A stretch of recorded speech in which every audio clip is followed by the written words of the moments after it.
분께서 하얀 글씨 짝수절을 읽어주시면 감사하겠습니다.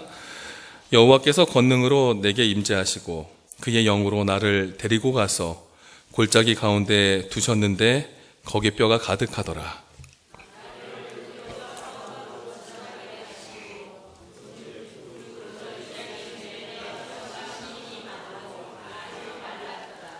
그가 내게 이르시되 인자야 이 뼈들이 능히 살 수 있겠느냐 하시기로 내가 대답하되 주 여호와여 주께서 아시나이다.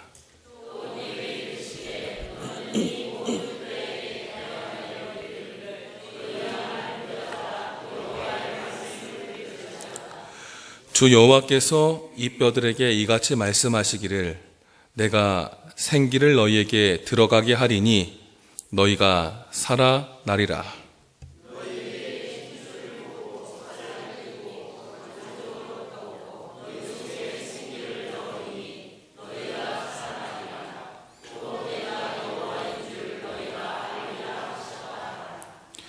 이에 내가 명령을 따라 대언하니 대언할 때 소리가 나고 움직이며 이 뼈 저 뼈가 들어맞아 뼈들이 서로 연결되더라.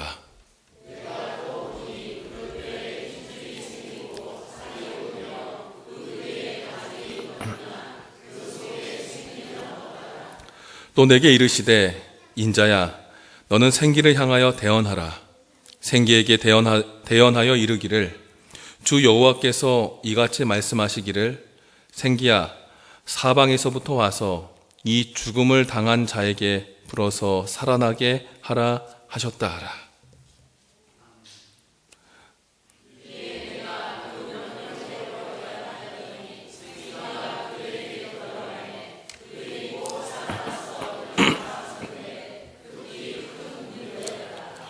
또 내게 이르시되 인자야 이 뼈들은 이스라엘 온 족속이라. 그들이 이르기를 우리의 뼈들이 말랐고 우리의 소망이 없어졌으니 우리는 다 멸절되었다 하느니라.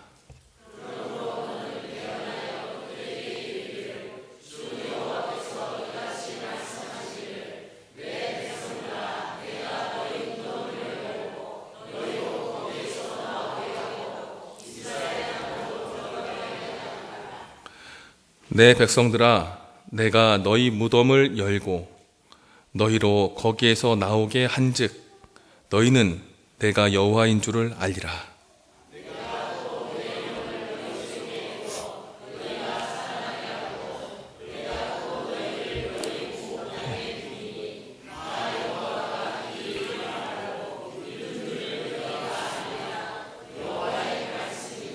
아멘. 여러분들 하루하루의 삶이 어떻게 바쁘십니까? 지루하십니까? 바쁘시죠? 예. 바쁜 삶 속에 우리가 살아갑니다. 오늘 바쁘다 보니까 우리가 영적인 것에 더 가까이 할 시간이 적어요, 많아요? 적게 돼요. 오늘 이 에스겔 37장에 있는 말씀은 영적으로 메말라 있는 이스라엘 백성들. 어느 정도까지 메말랐죠? 뼈만 남을 정도로 이제 해골이 돼서 뼈가 될 정도로 되어 있는 그 이야기입니다. 오늘 이 그림을 보시면 어때요? 보기 좋습니까? 혐오스럽습니까? 혐오스럽죠. 우리의 영적인 모습이 이렇게 변해가고 있는 상황에 어떻게 다시 한번 살아날지에 대한 환상을 에스겔 37장 1절로 14절에 하나님께서는 에스겔에게 허락해 주셨습니다. 여러분의 바쁜 삶을 되돌아보면 우리는 늘 똑같은 패턴으로 하루하루를 살아가는 것 같습니다. 아침에 일어나서 바쁘게 하루를 준비하고 밥 먹고 출근합니다. 혹은 학교를 갑니다. 출근과 퇴근 속에 바쁘게 지내고 또 시간이 되면 적당한 시간대 가족들과 친구들과 함께 모여서 맛있는 식사하면서 시간을 보냅니다. 그렇게 한 주, 두 주, 세 주 지나면 어느새 월급 받을 날이, 돈 받을 날이 되고 그렇게 또 지나면 그저 그렇게 하루하루가 어쩌면 이 다람쥐가 이게 쳇바퀴 돌아가는 삶처럼 비슷비슷하게 흘러가는 삶 속에 우리 스스로 우리를 거기에 맡기고 있는지 모르겠습니다. 그러다 보니까 영적인 내 삶의 모습을 되돌아보는 데 있어서도 매일매일 조금씩 해야지 생각하다가 우리가 놓쳐버릴 때가 많습니다.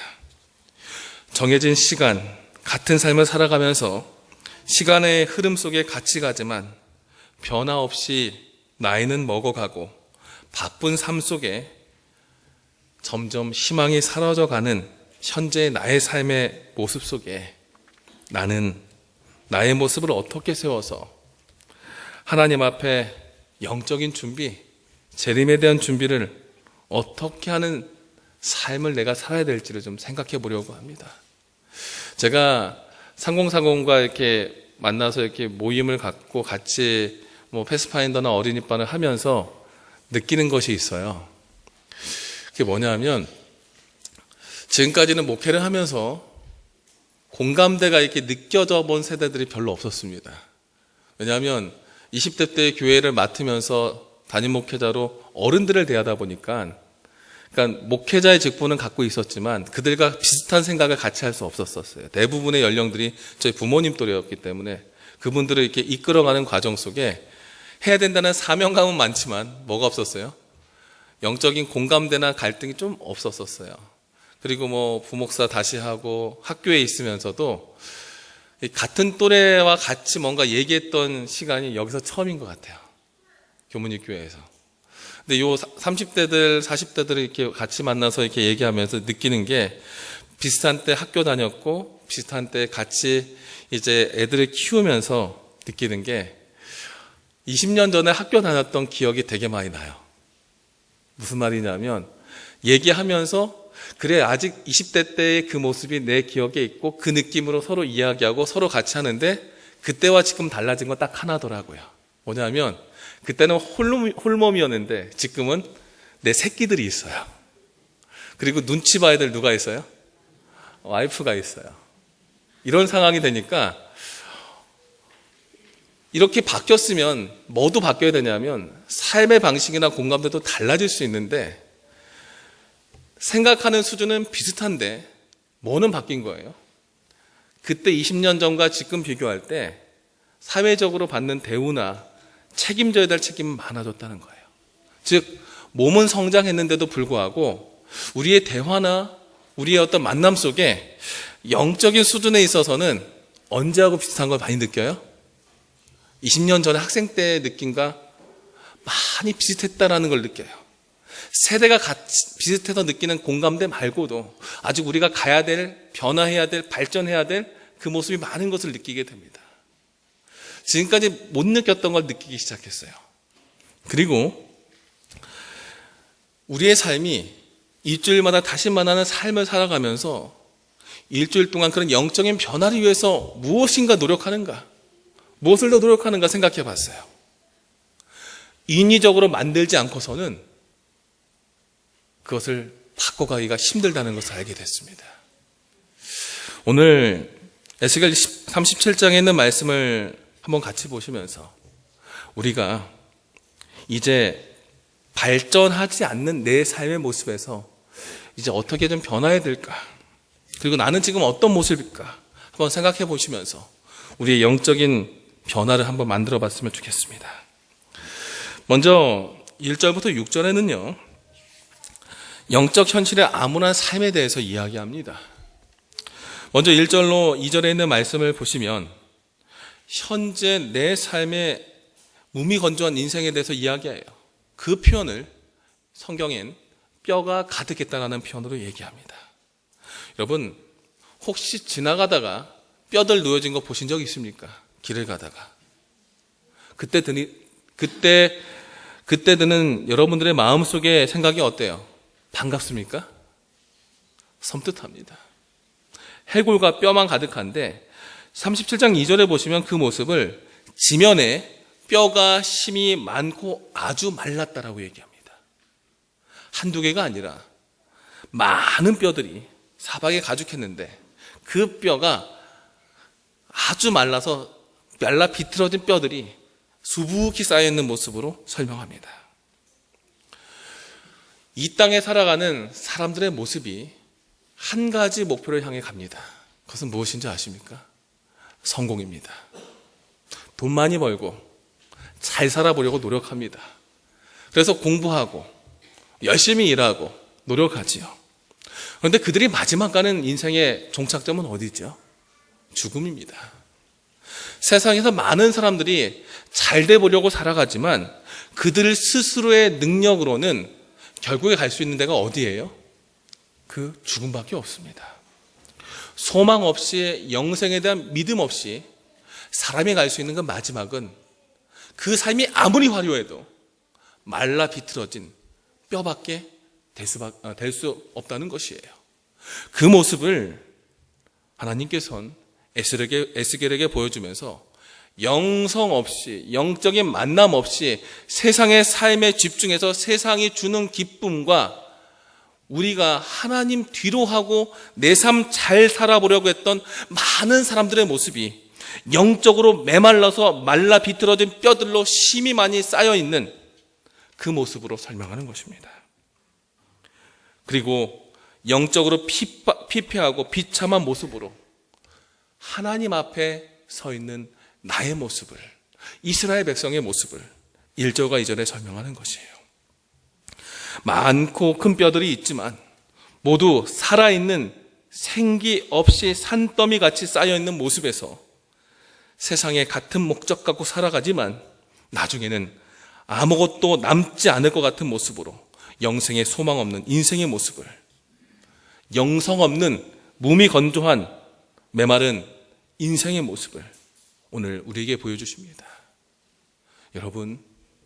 여러분들의 삶 속에 정말 영적으로 메마른 삶을 살아가는지 아니면 주님을 바라보는 풍성함으로 살아가는지 생각해 보시기 바랍니다. 나의 모습이 말씀과 가까워지려고는 생각은 하지만 가까워지지 않았다면 우리는 조금씩 뭐예요? 메말라가는 것입니다. 오늘 그 모습을 하나님께서는 에스겔에게 아주 비참한 모습으로 보여주시면서 이게 너야. 이게 너뿐만 아니라 너희 교회고 너희 민족이고 너희 나라야. 그런데 어떻게 해야 될까? 그 이야기가 에스겔 37장 3절로 6절에 나옵니다. 비참한 모습을 보여준 뒤에 하나님께서 하시는 말씀. 3절에 보시면 이렇게 얘기해요. 하나님께서 인자야, 이 뼈들이 능히 살 수 있겠느냐. 비참한 거 보여주고 하나님께서 에스겔에게 물어봐요. 에스겔아, 네가 봤던 이 많은 뼈들, 말라 비틀어진 이 많은 뼈들이 살 수 있을까? 여러분, 이런 질문의 의도는 어디에 있다라고 생각하십니까? 하나님이 몰라서 물어볼까요? 아니면 확인하기 위해서 물어보는 것일까요? 이미 에스겔은 답을 알았어요. 얘네 살 수 있을까?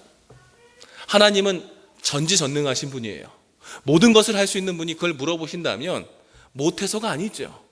분명히 할 수 있는 걸 확인하기 위해서예요. 그래서 하나님께서는 이 질문을 통해서 에스겔에게 내가 이 사람 살릴 수 있어. 이 많은 사람들 살릴 수 있고 너희가 이렇게 영적으로 피폐하고 이렇게 가는 인생으로 살아가지만 내가 너희들 살릴 수 있다?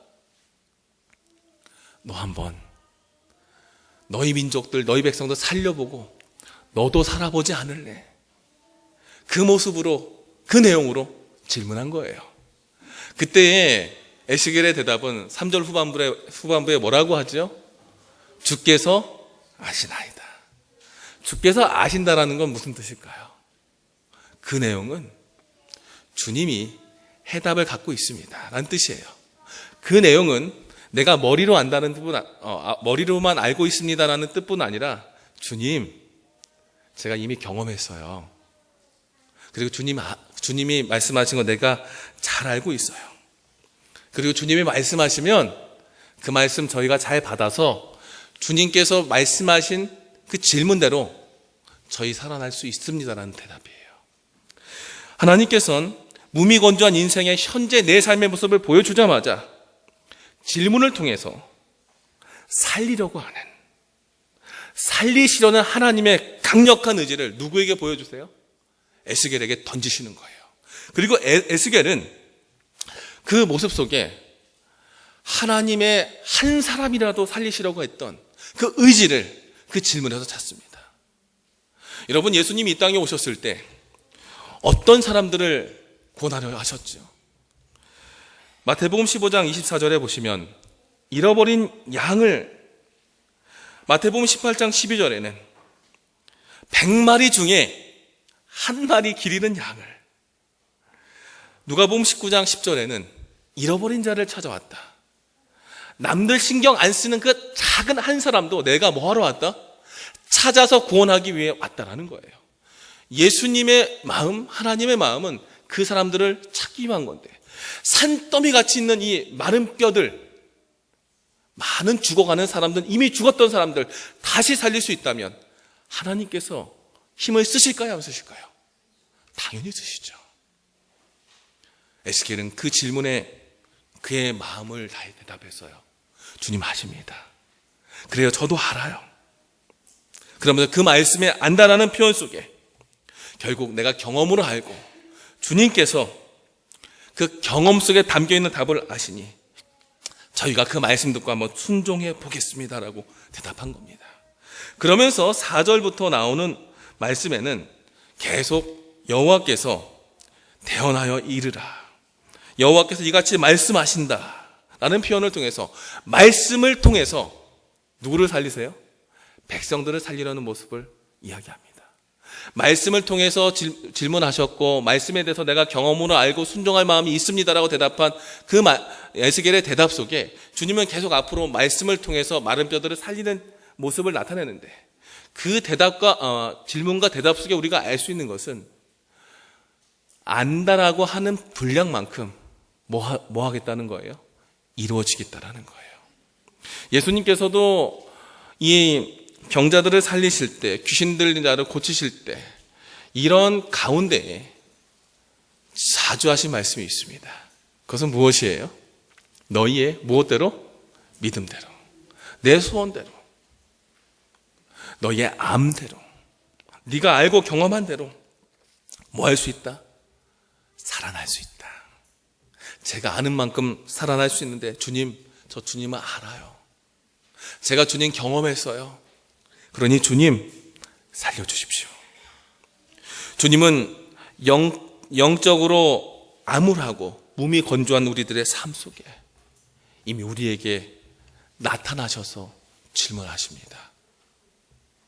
인자야, 내가 살릴 수 있을 것 같아? 저 뼈들 살아날 수 있을 것 같아? 우리에게 지금 질문하십니다. 우리의 대답은 어떻게 해야 될까요? 주님, 제가 주님 압니다. 주님을 믿습니다.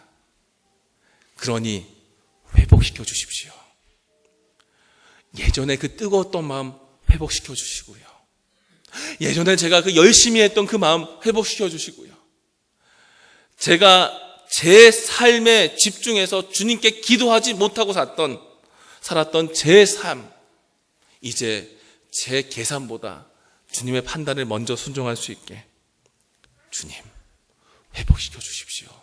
주님 믿습니다. 주님은 그렇게 우리에게 다가오셨고 에스겔에게 나타나셨고, 그리고 그 에스겔을 통해서 이제 살 수 있는 말씀을 주십니다. 그 말씀이 7절부터 14절까지 있는 말씀입니다. 그래서 주님께서는 이제 지금처럼 메마른 뼈들처럼 지루하고 몸이 건조한 삶 속에 변화하고 살아나라고 말씀하십니다. 그러면서 7절과 8절에 무슨 말씀을 하냐면, 내가 명령을 따라 대언하니 어떻게 하라고요? 소리나고 움직이며 서로 연결된다라는 말씀 속에, 말씀하는 그 순간 하나님의 명령에 따라, 하나님의 말씀에 따라 내가 말할 때 지금까지 움직이지 않았던 뼈들이 움직이고 서로 연결되고 힘줄이 생기고 가죽이 덮이고 지금까지 없었던 기적들이 일어나는 것입니다. 그 내용 속에 우리가 알 수 있는 것은 무엇이냐면, 변화를 위해서 첫 번째 필요한 것은 바로 하나님의 말씀을 받아들이는 것입니다. 말씀을 받아들이고 내 안에 말씀대로 살겠다라는 내 결심을 갖고 있을 때에 이미 우리의 삶은 움직이지 않는 뼈에서 연결되고 움직일 수 있는 존재로 바뀐다는 것입니다. 그것은 정기적인 말씀, 의지를 갖고 바라보는 그 말씀, 누구를 통해 설교자나 주변 사람들을 통해 듣는 말씀을 통해서 하나님의 말씀으로 내 삶을 다시 한번 새롭게 하기 위해서 말씀에 귀를 기울일 때 하나님께서는 생명 없던 나의 삶에 생명으로 다시 살 수 있게 그 삶을 정돈시키시고 연결되고 조직화시키신다는 것을 이야기합니다. 예수님께서 말씀하십니다. 마태복음 4장 4절에 사람이 떡으로 살 것이 아니요 무엇으로 산다고요? 하나님의 입으로부터 나오는 모든 말씀으로 산다고 했어요. 우리가 몸이 살아있다고 살아있는 것이 아니죠. 우리의 마음이 하나님과 연결된 삶으로 희망과 소망을 가지고 살아갈 때 살아있는 것입니다. 이스라엘 백성들은 몸은 살아서 부귀영화를 누리려 했지만 그들이 잘 살려고 했던 그 순간 그들은 멸망했습니다. 그 여호와긴의 포로 생활 시작했을 그때 남방 유다가 이제 1, 2, 3차 포로로 가는 첫 번째 포로가 있었던 그때 어떤 일이 있었어요? 바로 에스겔의 예언이 시작된 거였거든요. 이미 그들은 하나님의 말씀을 저버렸기 때문에 스스로 망해가고 있었습니다. 그래서 하나님께서는 먼저 말씀을 받아들이면 너희가 새롭게 되는 삶을 경험할 것이라고 이야기합니다. 그리고 두 번째, 변화하고 살아나는 그 원리에 대해서 9절과 10절에 이야기합니다. 너는 생기를 향하여 뭐하라? 태어나라. 뼈들이 연결은 되었는데 가죽은 덮였는데 뭐는 없어요? 움직임이 없어요. 그래서 생기가 없는 그 몸에 생기로 들어가게 해서 생기가 들어가서 뭐하게 하라? 살아서 움직이게 하라는 것이에요. 두 번째 우리가 변화하는 원리는 생기를 받아들이는 겁니다. 생기는 무엇일까요? 말씀을 읽습니다. 말씀을 읽다 보면 하나님의 뜻이 무엇인가를 알아요, 몰라요? 알아요. 내가 하고 싶은 의지가 있지만 하나님의 말씀에서 주시는 내 삶의 움직임이 있습니까, 없습니까? 있지요.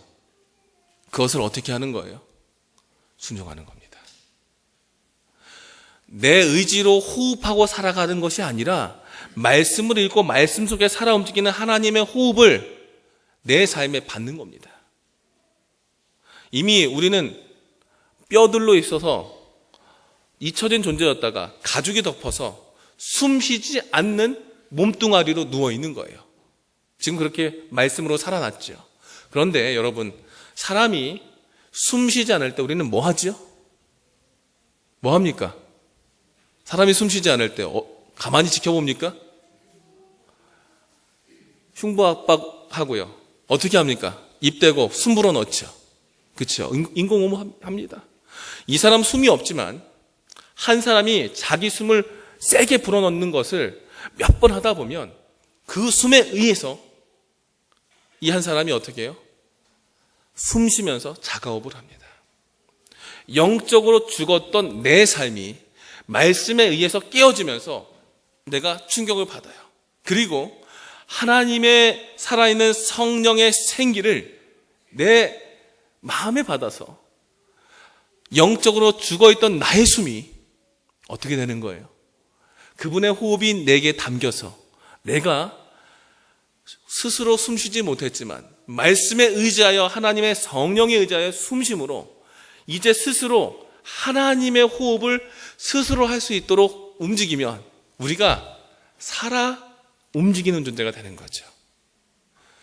나의 생각, 나의 판단, 나의 가치가 아니라 하나님의 호흡에 의해서 목숨값 빚진 자 되어서 구원받았으니 그분의 생각과 그분의 가치와 그분의 표준에 맞게 우리가 함께 예수님과 살아가는 삶이 바로 생기를 받아들이는 삶입니다. 즉 겉이 얼마나 화려하냐에 중요성을 두지 않는 겁니다. 무슨 말이냐면 몸뚱아리가 아무리 커도요, 숨쉬지 않으면 아무 소용없습니다. 몸이 아무리 작아도 숨쉬는 존재면 무슨 일이라도 할 수 있습니다. 주님은 우리에게 우리의 삶의 가치를 겉에 두지 않았습니다. 겉은 무엇에 의해서 만들어지냐면 속에 의해서 만들어져요. 그래서 고린도후서 4장 16절에도 우리의 겉은 낡아지지만 우리의 속은 매일매일 하나님의 영의 역사에 의해서 새로워진다는 거예요. 예수님도 그 사람을 더럽게 하는 것이 입으로 들어가는 것이 아니라 뭐예요? 입에서 나오는 것이라는 거예요. 우리의 속에서부터 나오는 것이 우리의 모습과 인격과 삶을 다 결정하는 것이고, 우리 속에 있는 것을 통해서 우리는 그 삶이 살아있느냐 죽어있느냐 그것을 결정한다는 거죠. 결국 메말라서 말라 비틀어진 뼈들로 나타난 이스라엘 백성들의 모습 속에 그들이 말씀을 듣고 말씀 속에 담겨있는 하나님의 뜻을 내가 마음속에 깊이 간직한다면, 그리고 그렇게 살려고 의지를 갖고 움직인다면, 그분의 호흡을 받아서 내가 살아가는 내 삶의 호흡으로 바꾼다면 주님께서는 그 백성들 살리시겠다고 약속하신 것입니다. 사랑하는 성도 여러분, 우리 안에 우리를 살리시는 하나님의 성령의 음성에 귀 기울이시고 성령의 능력으로 살아가는 삶이 되기 간절히 바랍니다. 그리고 그 변화하는 세 번째 내용은요, 소망을 간직하는 겁니다. 11절에 이렇게 얘기합니다. 이들이 뼈로 표현된 이유에 대해서 뭐라고 얘기합니까? 우리의 뼈들이 말랐고 우리의 소망이 없어져서 다 멸절되었다. 결국 말씀 없고 하나님의 성령의 음성에 귀 기울일 그분의 생기 없는 삶은 우리의 무엇을 앗아갑니까? 소망을 앗아갑니다. 삶이 메말라 가기 때문에, 영성이 메말라 가기 때문에 내 삶의 소망도 말라져 가는 것입니다. 우리의 삶이 힘들어도요, 여러분들 자녀들 바라보면 힘이 나요, 안 나요? 힘이 나요. 왜요? 나는 힘들어서 어렵게 살아도 누가 더 잘 살 것에 대한 소망이 있어요? 내 자식은 잘 살 거야. 그 소망이 있기 때문에 우리는 내 삶이 메마르고 힘들어도 마음속에는 그 소망 하나를 가지고 뭐 하는 거예요? 현재의 고통을 이겨나는 힘을 얻는 것입니다. 영성도 마찬가지고 우리의 신앙도 마찬가지입니다. 내 마음속 깊은 곳에 하나님의 성령이 가득히 임할 때 우리는 미래에 대한 두근거림으로 살 수 있습니다. 우리의 삶이 얼마나 예수님의 재림과 다시 만날 것에 집중하고 있는지 생각해 보시기 바랍니다. 우리의 삶이 얼마나 영적인 모습에 집중되어 그 삶을 준비하는지 생각해 보시기 바랍니다. 그런데 여러분, 우리 안에 말씀에 대한 확신과 내 삶을 움직이시는 하나님의 성령의 뜨거운 역사가 없으면 재림에 대한 내용도 모두 다 이론으로 끝나고 맙니다. 오늘 나의 삶에 그 예수님에 대한 소망을 가지고 살아가시기 바랍니다. 그리고 그 말씀을 받아들이는 삶의 기쁨을 가지고 살기 바랍니다. 데살로니가전서 5장 16절부터 이런 말씀이 있습니다. 항상 기뻐하라, 쉬지 말고 기도하라, 범사에 감사하라. 이는 그리스도 예수 안에서 너희를 향하신 하나님의 뜻이라고 말씀합니다. 성령을 믿음으로써 의의 소망을 기다린다고 바울은 이야기합니다.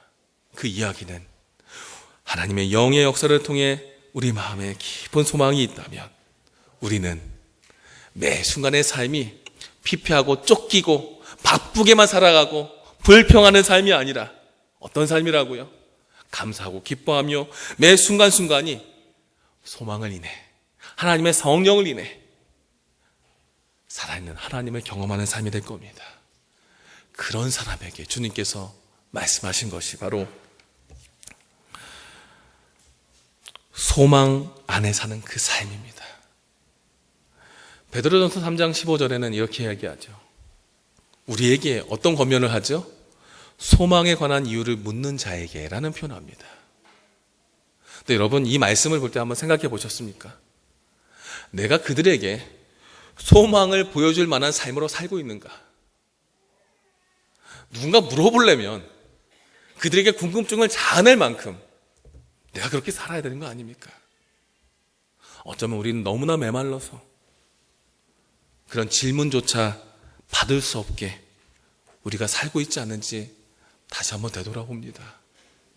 우리 안에 하나님의 영의 역사를 통해 다시 한번 주님 앞에 새로운 소망을 갖고 살기를 간절히 바랍니다. 그리고 변하고 살아난 네 번째 원칙은 실제적으로 살아가는 겁니다. 영적인 결단을 통해서 변화의 모습을 만드는 겁니다. 에스겔서 37장 12절로 14절에는 그 이야기를 이렇게 정리합니다.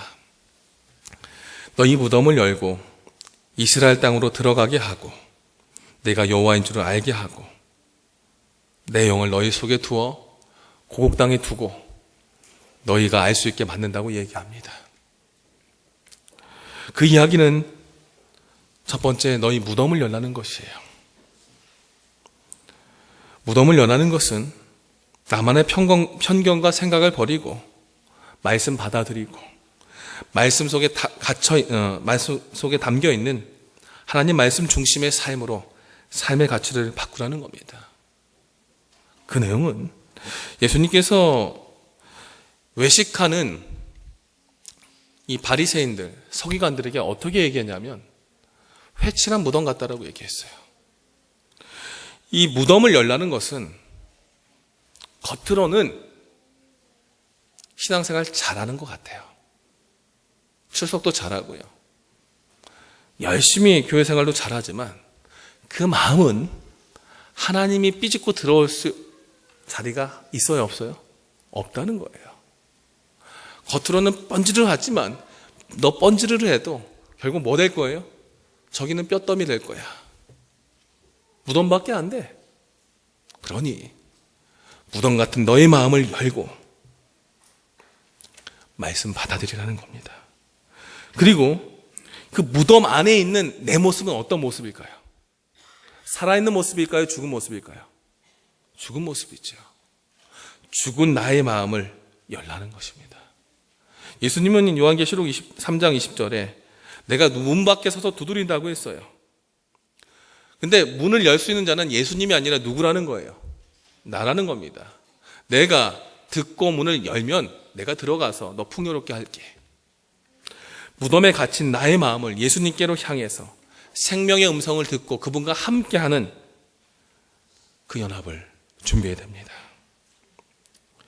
그리고 그렇게 무덤을 열고 마음을 연 상태에 하나님과 하나가 될 때 우리는 이스라엘 땅으로 들어갈 수 있게 바꿀 수 있다는 거예요. 이스라엘 땅으로 돌아간다는 건 이미 이들이 어디 와 있어요? 바벨론에 포로 와 있거든요. 고향 돌아갈 그 생각으로 살자는 것은 하나님의 약속에 의해서 돌아갈 때가 되면 돌아갈 테니 이제 그 때를 기다리며 나와 있지만 어디 갈 생각으로 살자? 본향 갈 생각, 집으로 돌아갈 생각, 고향으로 그 갈 생각. 이미 내가 여기에 삶이 익숙하더라도 이것은 내 집이 아니니 이제 내가 돌아갈 이스라엘 땅, 하나님의 준비된 축복이 있는 그곳으로 돌아갈 소망을 가지고 열린 마음을 가지고 삶을 살아가라는 것이에요. 그리고 중요한 하나, 그들이 잊었던 중요한 하나, 뭘 알라는 거예요? 내가 여호와인 줄을 알라는 거예요. 하나님을 잊어버려서 지금까지 너희의 삶이 메말랐고 뼈가 됐으니 호세아 6장 3절에 있는 말씀처럼 여호와를 알자, 힘써 여호와를 알자. 내 삶에 하나님 아는 그 재미와 하나님을 만나는 그 기쁨을 가지고 우리의 삶을 살아간다면 내 삶을 만들어주시는 그분께서 내 삶의 문제들을 하나하나 해결해 주시고 뼈와 뼈가 연결되고 뼈와 뼈 사이에 근육이 연결되고 근육 위에 가죽이 덮여서 이제 하나님의 성령의 역사와 생기의 역사를 통해서 내 삶이 이 땅에서도 살아 움직이고 저 하늘 가서도 축복된 삶을 살 수 있는 그 삶을 내가 만들어 줄 테니 너 이제 나아라. 아까 알자라는 말 뭐라고 했어요? 머리로만 하는 거예요?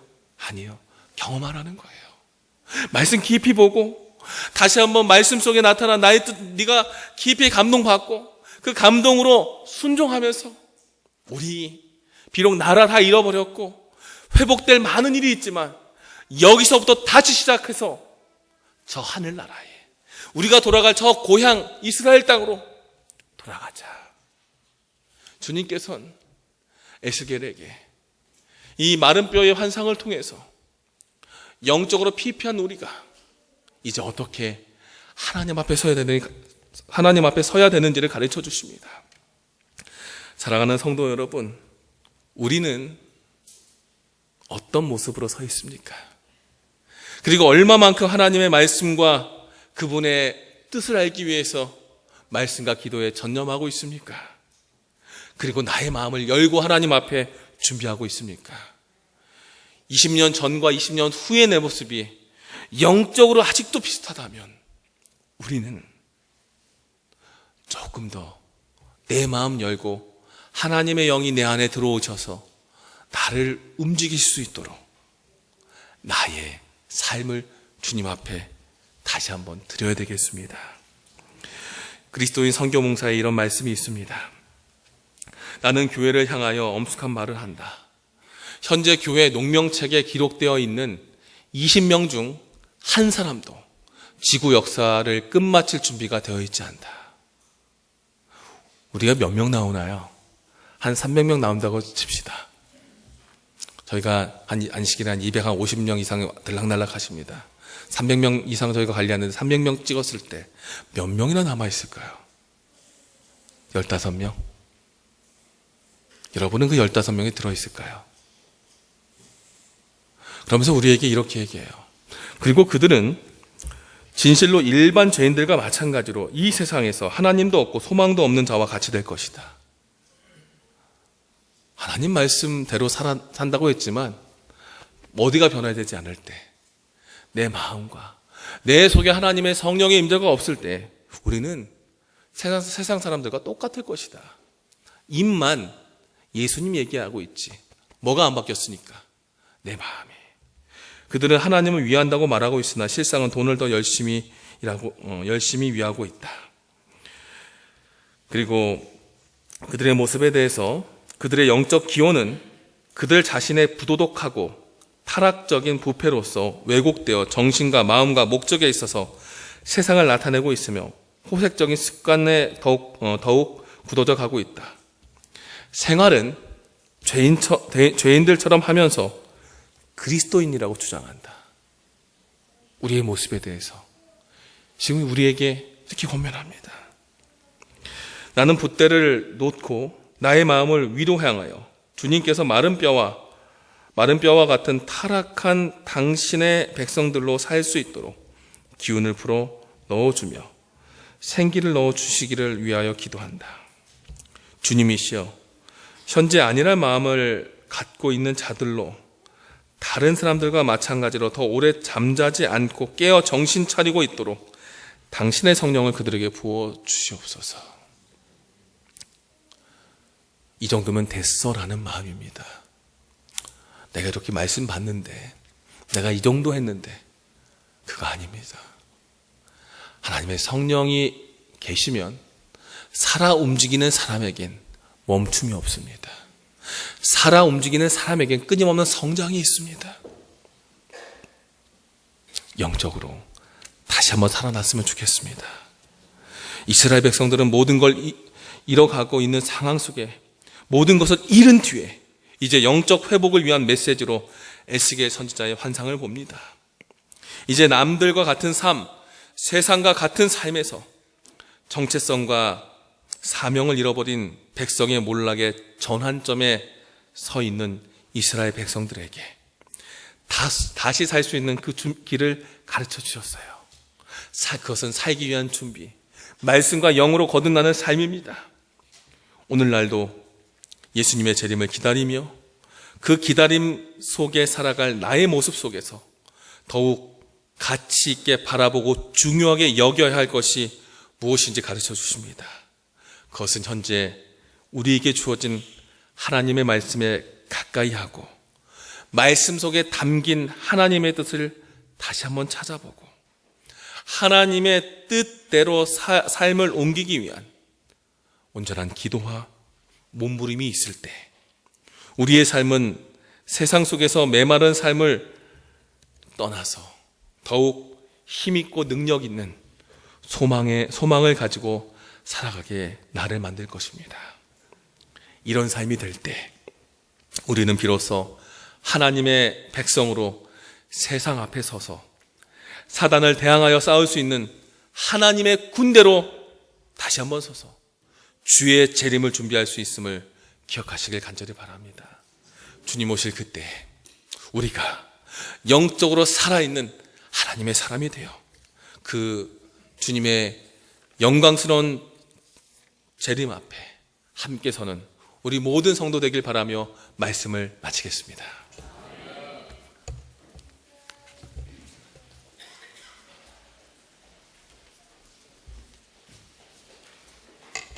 네, 말씀 생각하시면서 마치는 찬미 371장 부르시겠습니다. 찬미 후에 우리 말씀 주신 목사님께서 기도 인도하시고 오늘 3일 기도에 마치겠습니다. 371장입니다.